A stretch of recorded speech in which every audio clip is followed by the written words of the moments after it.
Halo Tribuners, Anda sedang menyaksikan live update Tribun News edisi Selasa 26 Oktober 2021 siang. Kami akan menyajikan informasi terkini dari berbagai daerah yang akan dilaporkan secara langsung oleh reporter kami di lapangan. Bersama saya Damita, inilah live update selengkapnya. Seorang oknum perawat di Kota Makassar ditangkap dan harus berurusan dengan aparat kepolisian. Pasalnya oknum perawat itu disinyalir maksud kami memperjualbelikan kartu vaksin palsu. Oknum perawat itu merupakan perempuan berinisial WD. Ia ditangkap bersama seorang pria berinisial FT. Informasi lengkapnya akan disampaikan rekan Muslimin Emba dari Tribun Timur yang kini sudah tersambung bersama kami. Halo rekan Emba. Ya, baik rekan Dea. Emba, bisa Anda informasikan terlebih dahulu sebenarnya seperti apa kasus ini hingga akhirnya polisi juga bisa mengungkapnya? Ya, baik rekan Dea dan Tribuners, dapat saya sampaikan bahwa awal mula kasus ini terungkap ketika pihak dari Dinas Kesehatan Kota Makassar mengendus adanya ketidaksesuaian data peserta vaksin dengan jumlah logistik vaksin yang ada di salah satu puskesmas, tepatnya di Puskesmas Pacerakan Dayak, Kecamatan Biringkanaya. Dari ketidaksesuaian logistik itu, pihaknya pun melakukan penelusuran dan meminta aparat kepolisian untuk turut menyelidiki adanya kemungkinan penerbitan kartu vaksin palsu tersebut. Dan dari situ polisi pun bergerak untuk menyelidiki, dan hasilnya kedua pelaku ini berhasil diamankan setelah bukti kuat yang diperoleh oleh kepolisian dan pengakuan beberapa warga yang mengakses ataupun memperoleh kartu vaksin palsu ini dari keduanya itu melapor ke polisi. Dea. Kalau untuk modus yang dilakukan pelaku ini untuk melancarkan aksinya seperti apa?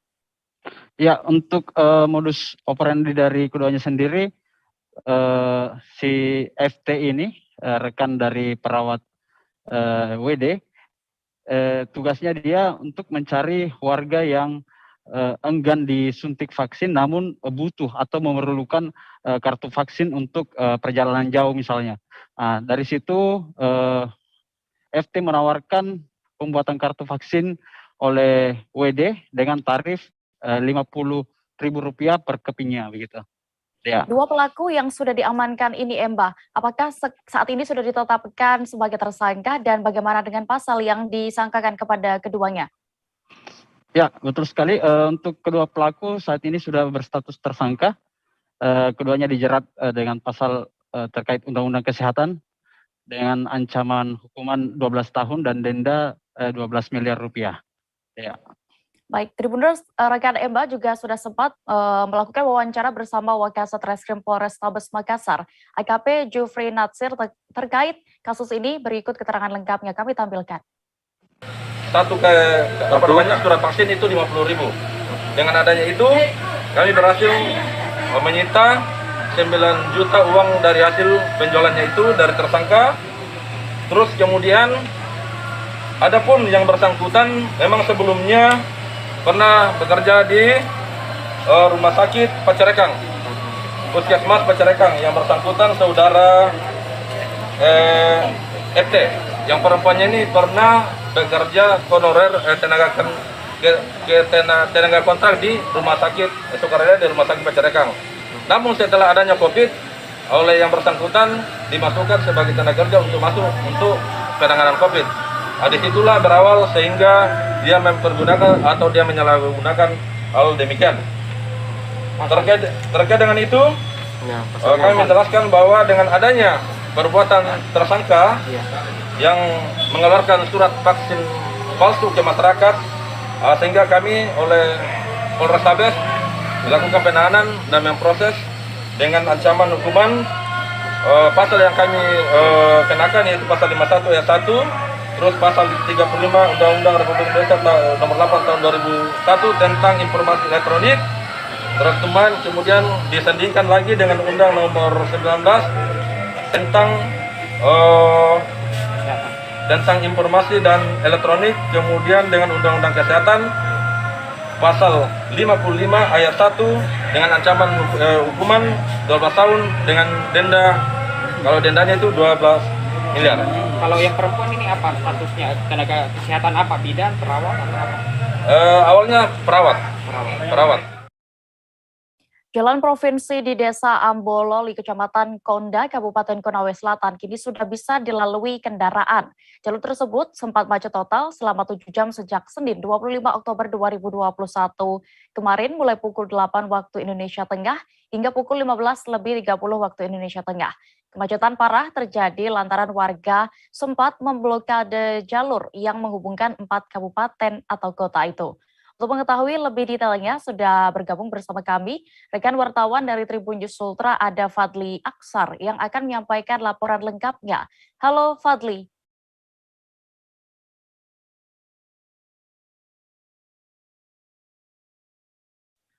Halo Dia. Ya. Halo. Ya. Rekan Fadli, bisa Anda gambarkan seperti apa kemacetan parah yang kemarin terjadi? Ya, kemacetan parah terjadi ketika warga memblokade 2 ruas jalan di Desa Ambololi, Kecamatan Konda, Kabupaten Konawe Selatan, Provinsi Sulawesi Tenggara. Aksi blokade itu dilakukan dengan memasang atau membentang kayu dan mendirikan tenda di tengah jalan di Desa Ambololi tersebut. Akibatnya ratusan kendaraan dari 2 jalur tersebut tak bisa bergerak dan tak bisa melintasi jalan tersebut. Akibatnya jalan tersebut macet selama kurang lebih 7 km dari pukul 8 pagi hingga pukul 3 sore atau pukul 15 WITA. Begitu ya. Fadli, berdasarkan informasi yang Anda terima, apa sebenarnya alasan dari warga ini memblokade jalan hingga menyebabkan kemacetan parah kemarin? Ya, aksi blokade ini dilakukan warga setempat karena mereka kecewa terhadap janji-janji pemerintah, utamanya Dinas Bina Marga dan Sumber Daya Air Provinsi Sulawesi Tenggara. Mereka dijanji akan jalan tersebut akan diperbaiki dalam pekan ini, namun janji tersebut urung dilakukan. Akibatnya warga pun kecewa dan kembali memblokade jalan tersebut. Sebenarnya blokade itu sudah dilakukan sebanyak 4 kali. Nah, kali keempat ini dilakukan warga sangat parah karena blokade dilakukan sejak pagi dan ratusan kendaraan dari antar kabupaten sendiri tak bisa melintas di jalan tersebut. Begitu ya. Ya, Fadli, berarti saat ini jalan sudah normal kembali ya, bisa dilalui. Apakah ada kesepakatan dengan warga, dengan pemerintah sehingga mereka membuka jalan akhirnya? Ya, akhirnya warga membuka blokade jalan.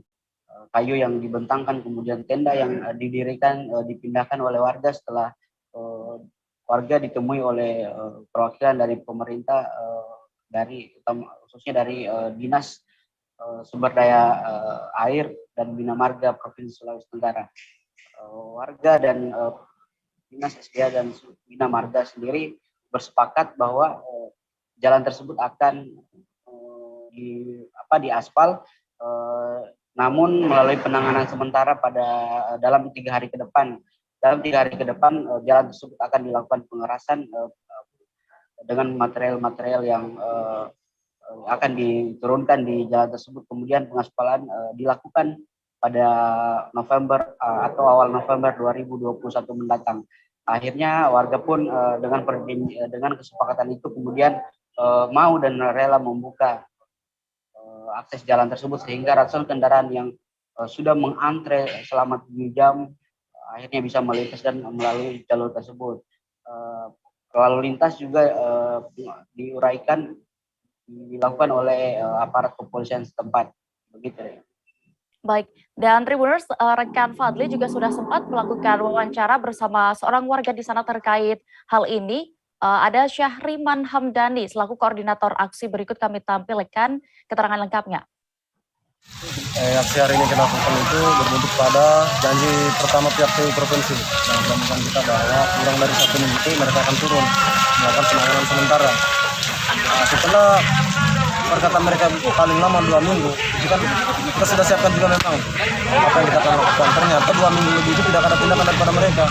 Maka pada saat itu kita bentuk gerakan lagi seperti ini. Kan di dalam perjanjian yang ditandatangani Mataram sendiri itu pas tadi perjanjian kita akan melakukan blokade yang kedua. Bahkan blokade yang kita akan lakukan itu kita sudah mengungkapkan informasi bahwa ketika hari ke depan itu akan ada blokade supaya masyarakat yang punya kepentingan ke depan itu bisa menanggalkan kepentingan mereka. Tapi kalau udah toh, oh nggak bisa ya. Kita beralih ke informasi berikutnya, Tribuners. Direktorat Reserse Kriminal Umum Polda Lampung memeriksa seorang YouTuber bernama Muhammad Nasihin. YouTuber yang memiliki 600.000 lebih subscribers. Ini dimintai keterangan karena sempat membuat konten rekayasa pembegalan. Konten tentang pembegalan itu tersebar di tengah masyarakat pada pertengahan Oktober. Detail informasinya terkait hal ini akan disampaikan secara langsung oleh rekan wartawan kami dari Tribun Lampung, ada Bayu Saputra yang kini sudah bergabung bersama kami. Halo Bayu.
Baik Tribuners, saat ini kami sudah tersambung dengan rekan kami dan jurnalis Tribun Lampung, ada Bayu Saputra yang akan menyampaikan laporannya. Halo Bayu. Halo, selamat siang rekan Dea. Ya Bayu, bisa Anda jelaskan sebenarnya seperti apa detailnya konten dari YouTuber di Lampung ini, Muhammad Nasihin ya. Kemudian juga siapa dan bagaimana sebenarnya latar belakang dari YouTuber ini. Oke, Muhammad Nasihin ini merupakan melakukan konten yang karena konten yang diduga rekayasa karena beliau Nasihin menyampaikan bahwasanya itu merupakan konsumsi untuk pribadinya. Begitu rekan Dea. Lalu bagaimana dengan reaksi dari Nasihin ini setelah dimintai keterangan maksud kami oleh pihak kepolisian? Ya, bahwasannya konten yang buat itu hanya konsumsi secara pribadi dan tidak ada niat untuk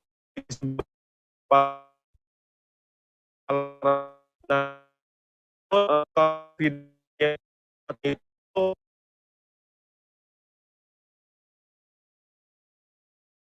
Halo rekan Bayu.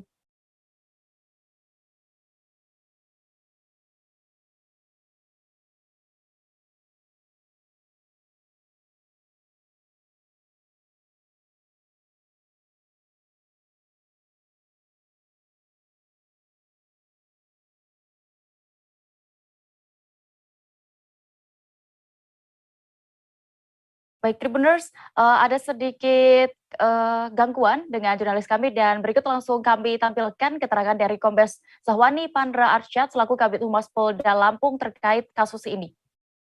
Nah, dalam kejadian ini yang bersangkutan saat ini tengah dilakukan ya undangan dan tadi kita lakukan klarifikasi ya artinya pemeriksaan saat ini masih tetap berjalan, tetapi untuk informasi kepada rekan-rekan kami sampaikan bahwa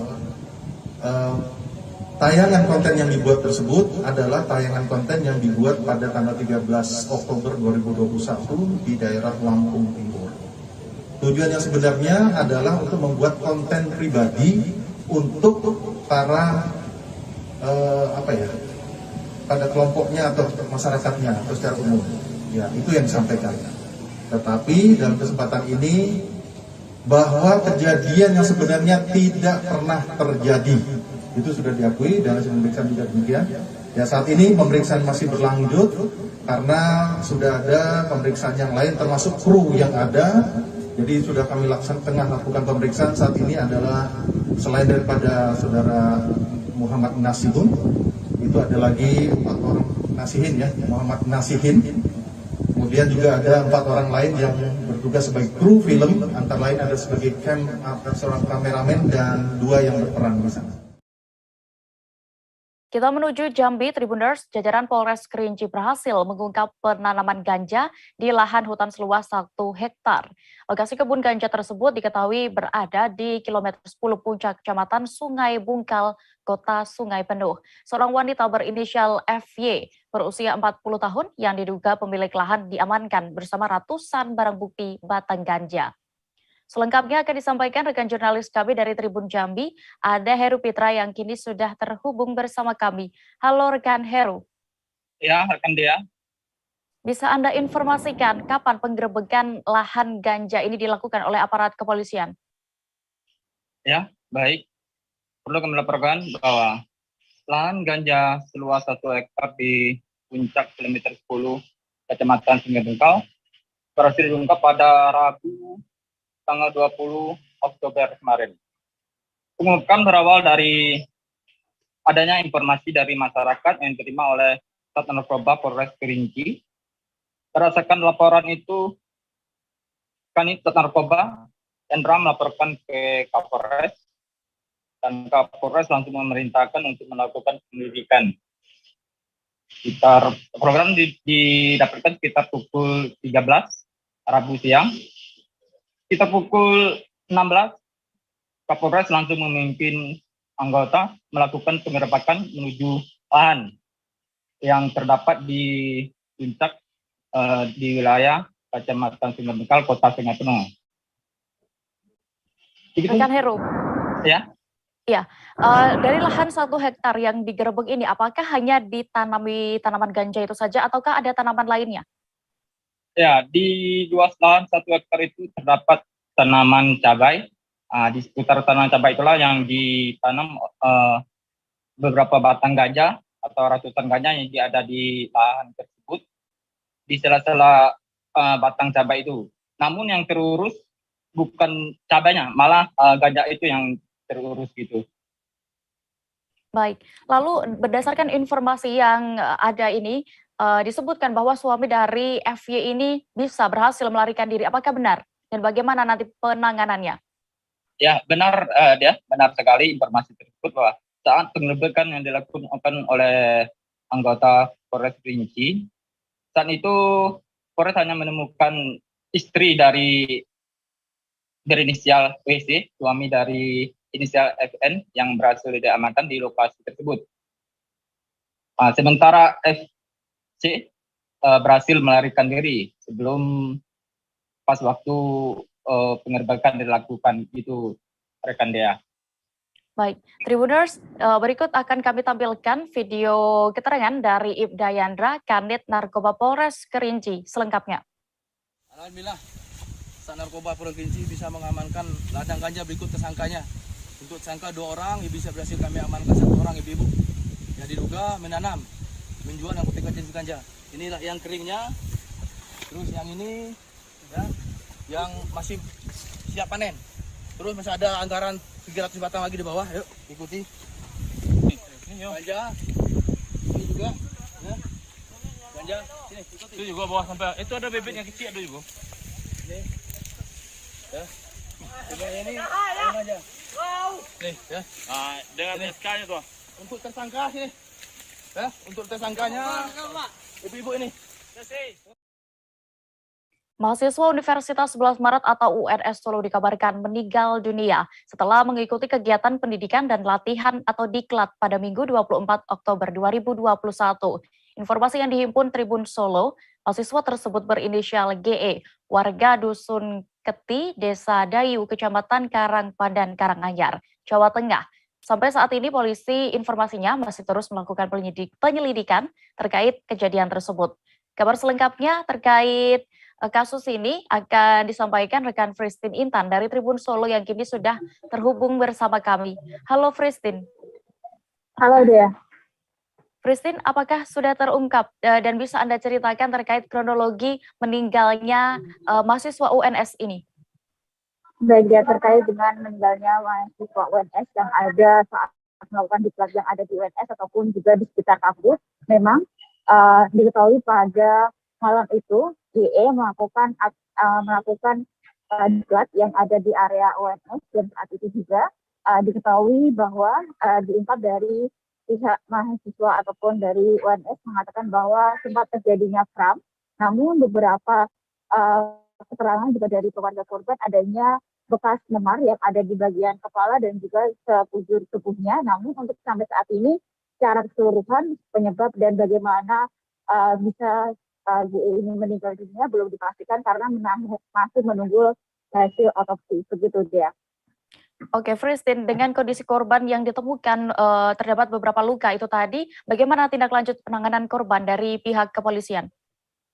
Baik, terkait dengan tindak lanjut dari pihak kepolisian, memang setelah dilakukannya pelaporan dari pihak keluarga dan juga diketahui juga pihak kepolisian langsung melakukan olah TKP dari Kasatreskrim Polresta Surakarta AKP Johan Andika mengatakan bahwa saat dilakukannya olah TKP setelah memeriksa beberapa anggota Menwa yang ada di UNS ini dan diketahui lokasi diklat diantaranya ada beberapa lokasi, ada sekretaris Menwa, belakang auditorium, gedung olahraga, fakultas teknik, dan juga di sekretariat Menwa itu sendiri. Dan diketahui setelah dilakukannya penelusuran ini dari pihak kepolisian menganjurkan untuk pihak keluarga untuk bersedia melakukan otopsi kepada jenazah GE ini.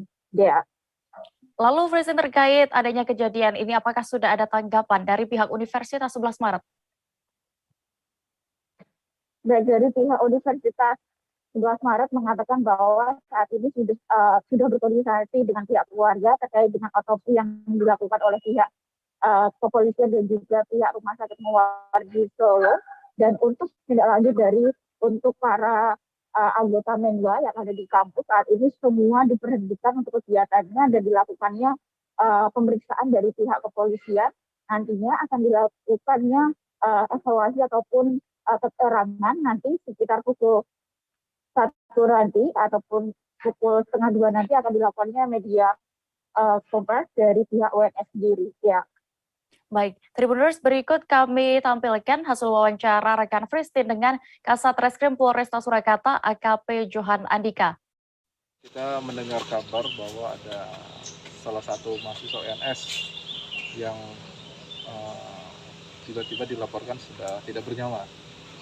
Ini untuk penyebabnya sedang kita lakukan penyelidikan, termasuk korban juga sedang kita lakukan otopsi untuk mengetahui penyebabnya apa. Tapi kalau dari tadi sudah ada yang diamankan, mungkin yang diperiksa atau? Bukan diamankan ya, ini sedang kita mintakan keterangan-keterangan terkait dengan kegiatan-kegiatan yang dilakukan sepanjang 2 hari ya, dari Sabtu dan Minggu. Kalau dilaporkan meninggalnya hari apa? Barusan. Kan tadi kejadiannya kan semalam jam 10 kan.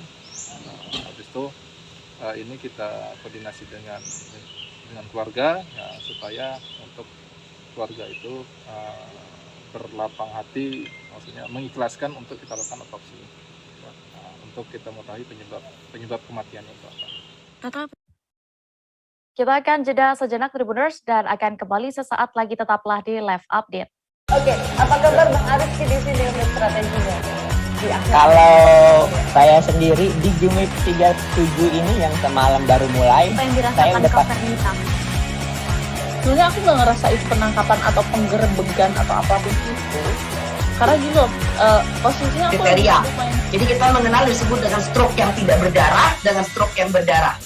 Stroke yang tidak berdarah itu biasanya ditandai dengan adanya penyumbatan. Kalau itu terjadi di sini mungkin pikirnya tidak ke situ kali ya, tapi kalau di Korea atau di Kamboja itu ada beberapa paper yang saya itu mas ya dulunya tukang koran.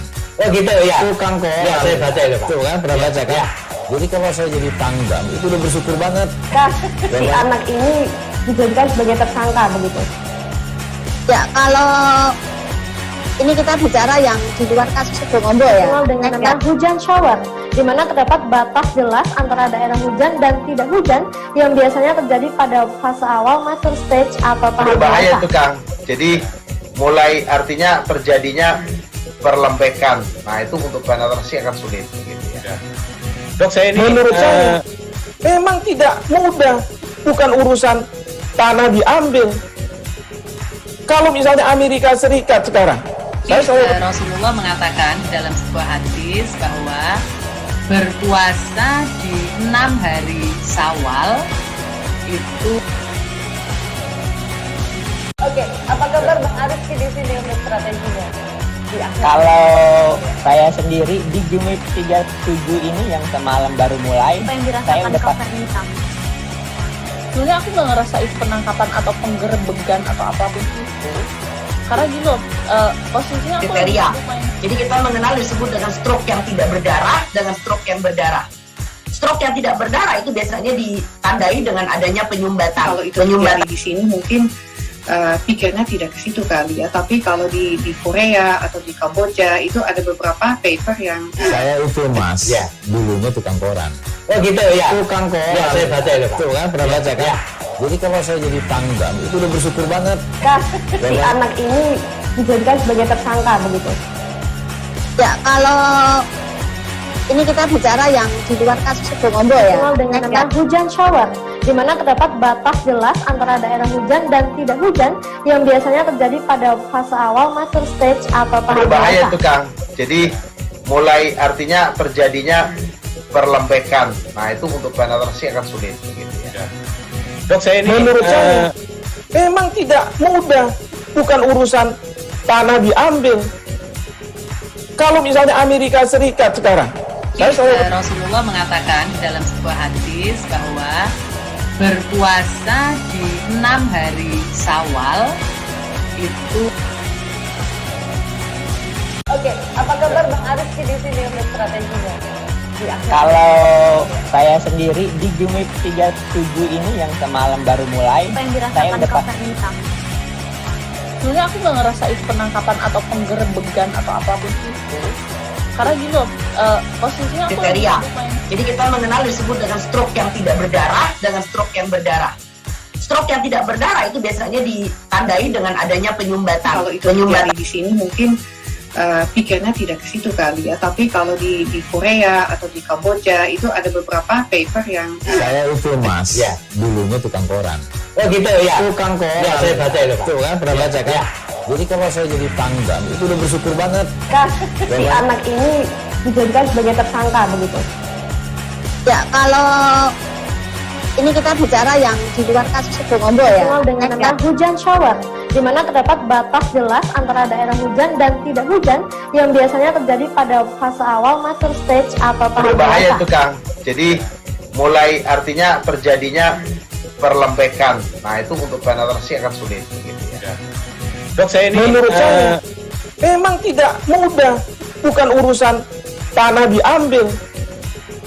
Kalau misalnya Amerika Serikat sekarang, Rasulullah mengatakan dalam sebuah hadis bahwa berpuasa di 6 hari Syawal itu. Oke, apa kabar Bang Arifki di sini untuk strateginya? Kalau saya sendiri di Jumip 37 ini yang semalam baru mulai, Apa yang saya dirasakan udah Kapten Hitam? Sebenarnya aku nggak ngerasain penangkapan atau penggerebegan atau apapun itu. Karena gini loh, posisinya aku kriteria. Jadi kita mengenal disebut dengan stroke yang tidak berdarah dengan stroke yang berdarah. Stroke yang tidak berdarah itu biasanya ditandai dengan adanya penyumbatan. kalau itu terjadi di sini mungkin pikirnya tidak ke situ kali ya. Tapi kalau di Korea atau di Kamboja itu ada beberapa paper yang Saya itu Mas, dulunya tukang koran. Oh gitu ya. Tukang koran. Ya, saya baca itu Pak. Tuh kan, pernah baca kan? Ya. Jadi kalau saya jadi pangdam itu udah bersyukur banget.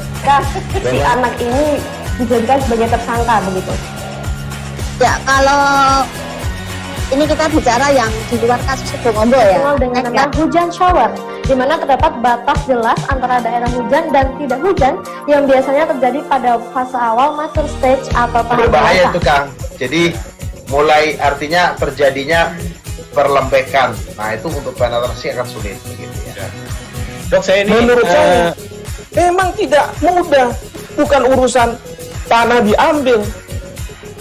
Kalau misalnya Amerika Serikat sekarang, Rasulullah mengatakan dalam sebuah hadis bahwa berpuasa di 6 hari Syawal itu. Oke, apa kabar Bang Arif di sini untuk strateginya? Kalau saya sendiri di Jumip 37 ini yang semalam baru mulai, Apa yang saya dirasakan udah Kak Fernita? Sebenarnya aku nggak ngerasain penangkapan atau penggerebegan atau apapun itu. Karena gini loh, posisinya aku lagi Kriteria. main. Jadi kita mengenal disebut dengan stroke yang tidak berdarah dengan stroke yang berdarah. Stroke yang tidak berdarah itu biasanya ditandai dengan adanya penyumbatan. Kalau itu terjadi di sini mungkin pikirnya tidak ke situ kali ya. Tapi kalau di Korea atau di Kamboja itu ada beberapa paper yang Saya itu Mas. Ya. Terima kasih Anda masih menyaksikan live update. Kita menuju ke informasi berikutnya. Ferdinand Tarigan, korban bencana longsor di Sibolangit yang selamat, kini mengungkapkan peristiwa naas yang dialaminya pada Sabtu 23 Oktober 2021 lalu. Ferdinand merupakan satu di antara 2 korban selamat dari insiden maut itu. Diketahui 3 orang lainnya yang juga bersama Ferdinand meninggal dunia ketika material longsor menimpa mobil yang ditumpangi. Informasi lengkapnya akan disampaikan oleh rekan kami, ada Goklas dari Tribun Medan yang kini sudah tersambung bersama kami. Halo rekan Goklas. Halo, selamat siang rekan Gia. Ya rekan Goklas, bisa Anda ceritakan terlebih dahulu apa sebenarnya rencana dari rombongan Ferdinand ini saat bersama-sama menaiki mobil itu menuju ke Karo dan kembali lagi ke Medan? Ya, jadi sebenarnya pada hari Sabtu rombongan Ferdinand ini itu menaiki mobil Xenia, itu ada sebanyak 5 orang. Yang pertama itu Ferdinand, juga ada temannya bernama Armando, ada calon istrinya bernama Novita, ada calon mertuanya bernama Layani, dan juga teman dari Novita yang bernama Gusrini. Jadi kelima orang ini berangkat dari Medan jam 6 pagi untuk menuju Desa Tanjung di Kabupaten Karo untuk berziarah ke makam dari ayah Novita. Kenapa berziarah? Karena mereka ingin sungkem untuk acara pernikahan yang akan digelar oleh mereka pada tahun depan, itu bulan 3. Nah, selain daripada itu sebenarnya selain ziarah mereka juga bertemu dengan adik dari almarhum ayahnya Novita ataupun calon istrinya untuk menanyakan bagaimana adat istiadat untuk pernikahan ke depan yang akan mereka lalui. Seperti itu, Dea. Baik, Goklas. Dan dari video tayangan ini juga kita lihat Ferdinand yang masih dirawat di rumah sakit ini ya. Tapi juga sudah bisa dimintai keterangan. Apakah Anda berhasil mendapatkan informasi atau kesaksian dari Ferdinand? Bagaimana terkait suasana yang ia rasakan atau lihat saat tertimbun longsor itu? Ya, jadi pada saat mereka pulang dari Karo menuju kota Medan, tepatnya di daerah Sibolangit, dekat daerah PDAM Tirtanadi, itu mereka tertimpa longsor, dan pada saat sebelum tertimpa longsor, si Ferdinand ini mengaku melihat calon mertua dan calon istrinya masih tertidur lelap, sementara Armando pada saat sebelum terjadi longsor, itu masih sempat teleponan dengan istrinya terkait dengan keberadaannya sudah di mana. Juga Gusrini selaku teman Novita juga baru saja bertelepon dengan ibunya untuk menanyakan kabar seperti itu. Nah, setelah terjadi tertimbun longsor, Ferdinand pun sempat pitam, artinya melihat hanya kegelapan, dan dia mendengar suara teriakan minta tolong yang dimana itu adalah korban yang selamat pertama kali, yakni adalah Gusrini. Nah, setelah itu dia pun terjepit di dalam badan mobil serta bongkahan batu dan pasir. Setengah badannya itu ditimpa oleh badan mobil, dan dia terjepit selama 2 jam sehingga akhirnya dia bisa dievakuasi. Bahkan dia sempat juga terkena longsor susulan dan syukurnya dia masih bisa selamat. Seperti itu, Dea. Baik, Goklas. Lalu bagaimana dengan kondisi terkini dari Ferdinand?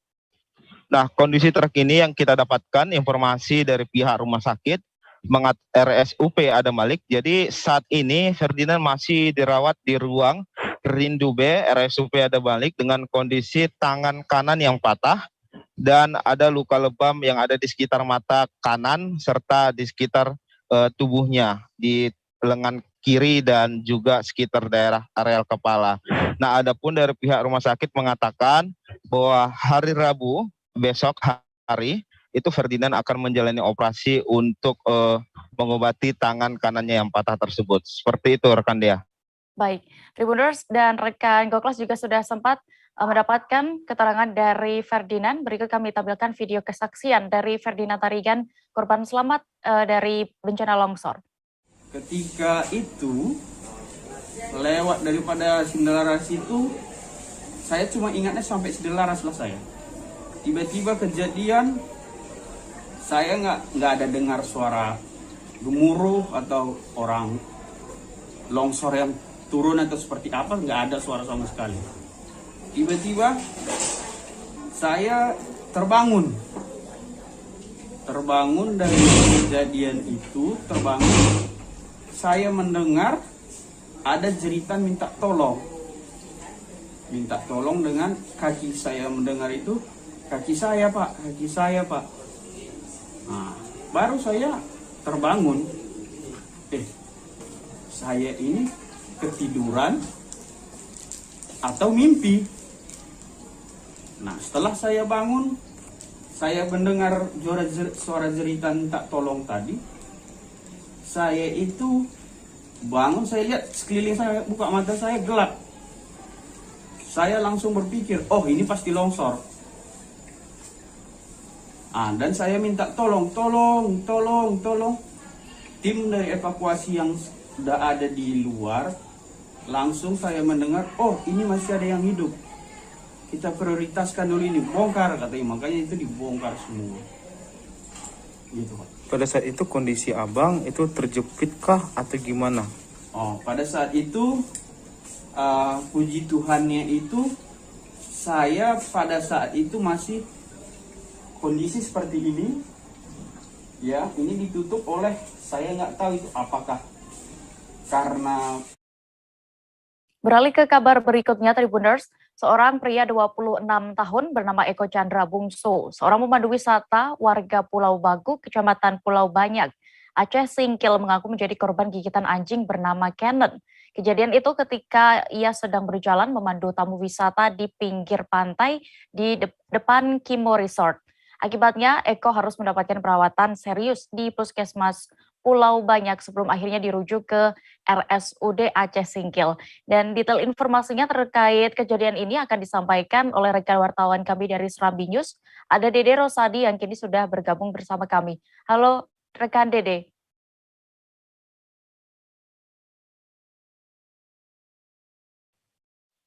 Halo, siang.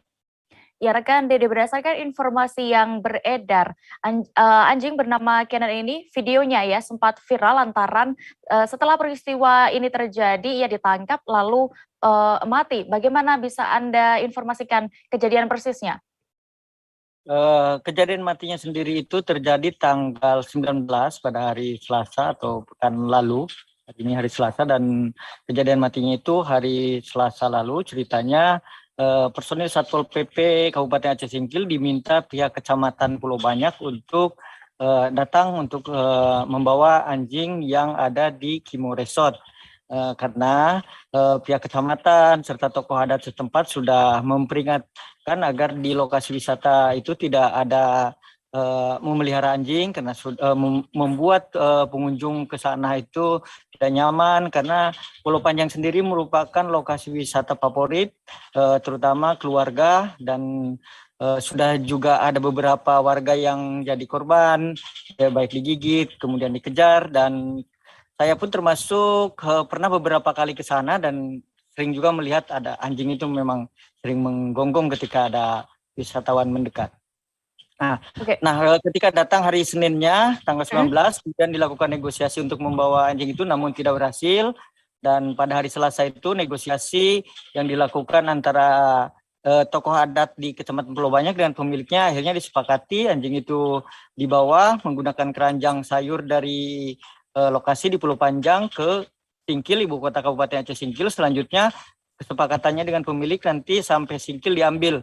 Karena waktu itu yang ada di lokasi itu cuma ada penjaga dari resort itu, sementara pemiliknya sedang ada di luar daerah. Nah, kemudian sampai disingkil pada tanggal 19 itu, begitu dibuka ternyata salah satu anjing dari 2 ekor itu sudah mati demikian. Oke, lalu sebenarnya seberapa seringkah memang wisatawan di sana, di wisata Pulau Panjang ini diganggu oleh anjing bernama Canon itu? Belakangan ini selama sekitar 2 hari ini memang banyak warga Aceh Singkil menyampaikan testimoni baik di media sosial bahwa mereka mengaku pernah ada anaknya yang pernah dikejar sampai HP-nya jatuh karena lari ke laut. Kemudian juga ada warga yang mengaku pernah digigit. Kemudian kalau saya pribadi sempat ke sana beberapa kali dengan keluarga, memang cuma mendengar gonggongan aja karena memang saya tidak sampai mendekat ke atau melewati Kimo Resort itu. Memang biasanya yang dikejar itu ketika ada wisatawan yang melintas. Nah, dan dalam 2 hari ini saya melihat warga yang menyampaikan testimoni pernah diganggu itu lebih dari 5 atau 6 orang itu menyampaikan testimoninya di media sosial. Demikian. Baik, Tribuners, rekan jurnalis kami juga sudah sempat mendapatkan keterangan dari Eko Chandra Bungsu, pelaku wisata yang pernah digigit anjing bernama Canon ini, dan juga Kepala Bidang Ketentraman dan Ketertiban Hubungan Antar Lembaga Dinas Satpol PP Aceh Singkil Abdullah. Berikut kami tampilkan selengkapnya. Nama saya Eko Chandra Bungsu, umur 26 tahun, dan saya asli Putra, Kecamatan Pulau Banyak, dan tinggal di Desa Pulau Bagu. Saya salah satu korban dari gigitan anjing yang bernama Canon, yang anjing yang ada di Pulau Panjang. Saya pernah sempat diterkam kaki saya sebelah kanan, diterkam dari belakang. Anjing itu menerkam kaki saya dengan secara diam-diam. Katanya Canon itu ramah dan baik, tapi nyatanya saya pernah digigit sama anjing itu dan saya sempat dirawat di rumah sakit Pulau Banyak, dan saya sempat dirujuk ke rumah sakit Aceh Singkil karena gigitan anjing itu. Dan pekerjaan saya sehari-hari terkadang saya membawa tamu juga berkeliling pulau. Dan pada saat itu saya pernah di 2019 saya pernah bawa tamu keliling Pulau Panjang berjalan kaki. Ada tamu saya sekitar 3 orang.